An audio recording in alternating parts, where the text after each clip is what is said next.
pouvons aujourd'hui nous laisser enseigner par Jésus et son sermon sur la montagne, c'est grâce à une personne, Matthieu, appelé aussi Lévi. C'est à son personnage et à l'acteur qui le joue dans The Chosen que nous allons nous intéresser aujourd'hui. Paras Patel est l'acteur qui incarne Matthieu tout au long de The Chosen. Il a plein de points communs avec son personnage, notamment qu'il a étudié lui aussi la finance et qu'il a été appelé par le Seigneur pour le servir là où il ne s'y attendait pas du tout.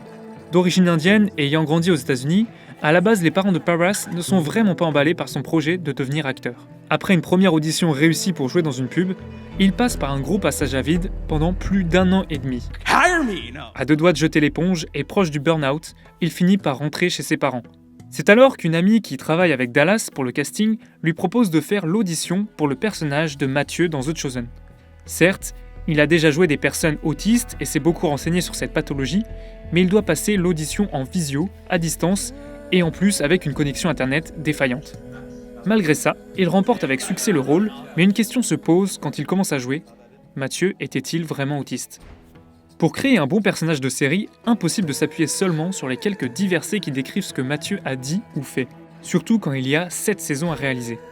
En observant les évangiles, Dallas Jenkins et l'équipe de scénaristes décryptent la passion de Matthieu pour les chiffres et les détails. Les chiffres, ça paraît évident pour un collecteur d'impôts. Et les détails, les premières lignes de son évangile et les 3 x 14 générations de la généalogie précise de Jésus nous en donnent une idée. Les traits autistiques apparaissent comme une évidence pour le créateur de la série, qui est lui-même touché par l'autisme au sein de sa propre famille. Avec ce parti pris, Dallas a sûrement créé l'un des personnages les plus attachants de la série. En proposant un apôtre rejeté par les autres pour son ancien travail et qui traverse des montagnes russes émotionnelles qu'il n'arrive pas bien à gérer, The Chosen vient rejoindre la réalité de beaucoup de ses téléspectateurs. Kaylin, jeune autiste Asperger de 15 ans, était tellement touchée par le personnage de Matthieu qu'elle a proposé d'enregistrer la bande-son d'une des scènes de la série avec son violoncelle.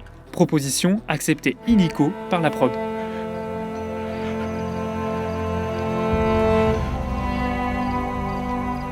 Blessed are all who take refuge in him. Mais étudions davantage le personnage de Matthieu. Même si le prénom Matthieu vient de l'hébreu qui signifie « cadeau de Dieu », pas vraiment sûr que c'est comme ça qu'il était perçu par les Juifs et en particulier par les disciples. Car quand les Romains avaient conquis un territoire, il leur fallait pour lever l'impôt quelqu'un qui parle la langue locale mais qui sache aussi quels étaient les gens à prélever. Matthieu, avant sa rencontre avec Jésus, était donc un traître qui avait choisi la richesse aux dépens de sa communauté. Et on le voit bien dans la série, par exemple dans la saison 1 épisode 2, quand on le voit rejeté par les Juifs, où il est obligé de faire Shabbat avec son chien plutôt qu'avec sa famille.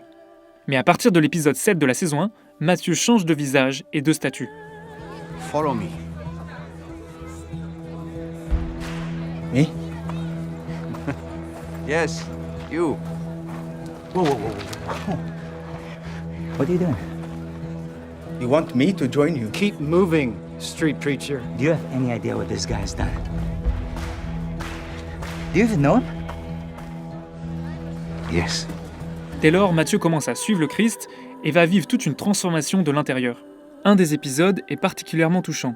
Matthieu, à travers sa relation avec sa famille, ouvre et ferme l'épisode 1 de la saison 3. Même s'il sauve in extremis son père de l'arrestation des Romains, on sent toute la tension et le déshonneur que provoque sa position de publicain.